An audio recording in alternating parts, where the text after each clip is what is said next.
William Howard Taft was born in Cincinnati, Ohio on September 15, 1857. He attended Yale College in New Haven, Connecticut. At Yale, Taft graduated in 1878, ranking second in his class out of 121. After college, he studied at Cincinnati Law School and graduated with a Bachelor of Law in 1880. In 1886, Taft married Helen Nettie Herron. They had 3 children, Robert, Charles, and Helen. Taft accepted many political appointments, starting in 1887 when he was asked to fill the term of a judge in Ohio Superior Court. He was elected to a 5-year term in 1888. In 1890, he was appointed as U.S. Solicitor General, the 3rd highest position in the Justice Department. 2 years later, he began serving as a judge on the U.S. 6th Circuit Court of Appeals. Though he was hesitant, Taft accepted the position of chairman of the Second Philippine Commission, with the knowledge that it would position him well to advance further in the national government. In 1904, President Teddy Roosevelt appointed Taft Secretary of War in an effort to prepare Taft into his hand-picked presidential successor. Taft assumed a prominent role in problem-solving, sometimes filling the role of acting Secretary of State, although he declined repeated offers from Roosevelt to serve on the Supreme Court. William Howard Taft was elected the 27th President of the United States in 1909. A leader during the Progressive Era, Taft and his conservative allies took control of the Republican Party away from Theodore Roosevelt and the Liberals. In late 1911, President Taft called for a central organization in touch with associations and chambers of commerce throughout the country. Just 4 months later, on April 22, 1912, Taft created the United States Chamber of Commerce as a balance to the rise of the labor movement at the time. In his only term, Taft's domestic plans emphasized trust-busting, civil service reform, strengthening the Interstate Commerce Commission, improving the performance of the Postal Service, and passing of the 16th Amendment. In the area of federal spending, Taft initiated reforms which would revolutionize the executive's role in the federal government's budget process. Taft ordered each department to begin submitting its requests to the Cabinet for review. The first round of requests and Cabinet reviews resulted in a reduction of $92 million, which represented the first actual presidential budget in U.S. history. As the Republican platform says, the welfare of the farmer is vital to that of the whole country.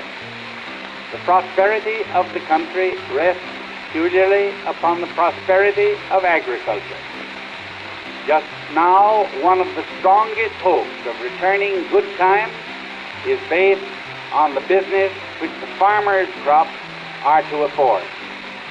The Republican Party during the last 12 years has accomplished extraordinary work in bringing the resources of the national government to the aid of the farmer.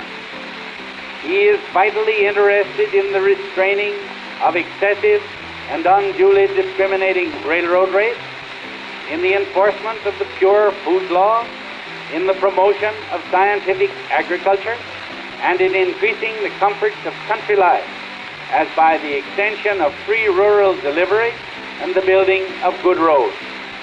The free delivery in the Postal Service now reaches millions of our citizens and will be extended until every community in the land receives its full benefit. Everyone recognizes the essential and economic advantages of good country roads, maintained more and more largely at public expense and less at the expense of the abutting owner.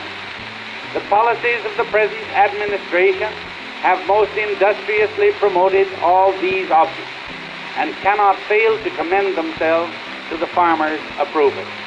It is difficult to see how, with his intelligent appreciation of the threats to business prosperity involved in democratic success at the polls, he can do otherwise than give his full and hearty support to the continuation of the policies of the present administration under Republican auspices.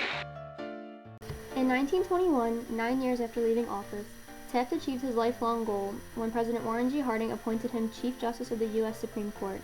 He held that post until just before his death in 1930. William Howard Taft was the only president to hold both the Supreme Court position as well as being the President of the United States.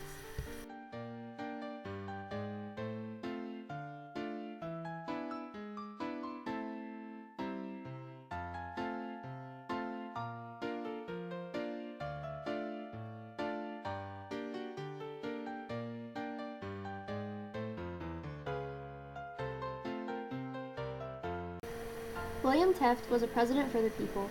He believed that the lower class people should not be forgotten during America's time of industrialization.